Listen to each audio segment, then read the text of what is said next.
বর্তমান বাজার পরিস্থিতি অনেক আগের চেয়ে বর্তমান দাম কম। যেমন শসা আগে ছিল 80 টাকা, এখন আমরা খুচরা বেচতেছি 70। এখন আপনার শসা হলো হাইব্রিডটা 40 টাকা কেজি। এই লেবুর আলা এখন আগে ছিল 50-60, এখন হয়েছে আপনার 40 টাকা আলা। তারপরে আপনার টমেটো আগে ছিল 40-50 টাকা কেজি, এখন হইলো 30-32 টাকা কেজি টমেটো। গাজর ওই রকম সেম, 30-32। অন্যান্য সবজির দামও মোটামুটি আগের চেয়ে একটু হলেও কমছে। যেমন পেঁয়াজ এখন বর্তমান আপনার 35 টাকা কেজি, আমরা কিনতেছি পাইকারি 30 টাকা। চাউলের বাজার দাম বাড়ার কারণটা হলো সব সিন্ডিকেট। এখনো চিনি গুঁড়া চাল ভর্তি আছে গোডাঙে। বাংলাদেশে পর্যাপ্ত পরিমাণ চাউল আছে, এরা সিন্ডিকেট করিয়ে 100 টাকার চাউল হয়ে গেছে 150 টাকা কেজি। মানুষ যে একটু ভালোভাবে খাবে সে খাইতে পারতেছে না। এখন নর্মাল চাল দিয়ে এই রোজার মাসে খিচুড়ি করতেছে, ভাতের চাল দিয়ে।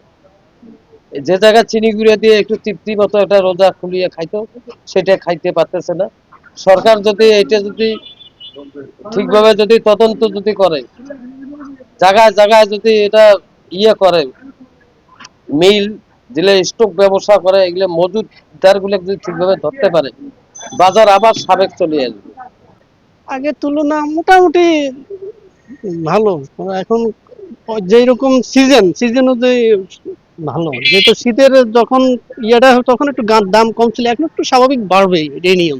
সরকারের কাছে চাই যেন একটু দাম সাশ্রয় হয়, আমরা ভালোভাবে কিনতে পারি, সবাই মিলে খাইতে পারি। এই বাজার মোটামুটি মাছের দাম বা অন্যান্য পণ্যের দাম মোটামুটি সহনীয় পর্যায়ে আছে আর কি। মাঝখানে একটু দাম কাঁচামালের মধ্যে যেমন লেবুর দামটা, লেবু শসার দামটা একটু বেশি ছিল। তো এখন কিন্তু মোটামুটি একটা মানুষের ক্রয় ক্ষমতার মধ্যে চলে আসছে আর কি।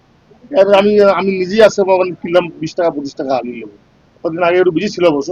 সরবরাহ কম থাকলে তো কাঁচামাল একটু দাম বেশি হয়, এটা স্বাভাবিক। কিন্তু এখন মোটামুটি সরবরাহ কম আছে, মোটামুটি ভালো আছে।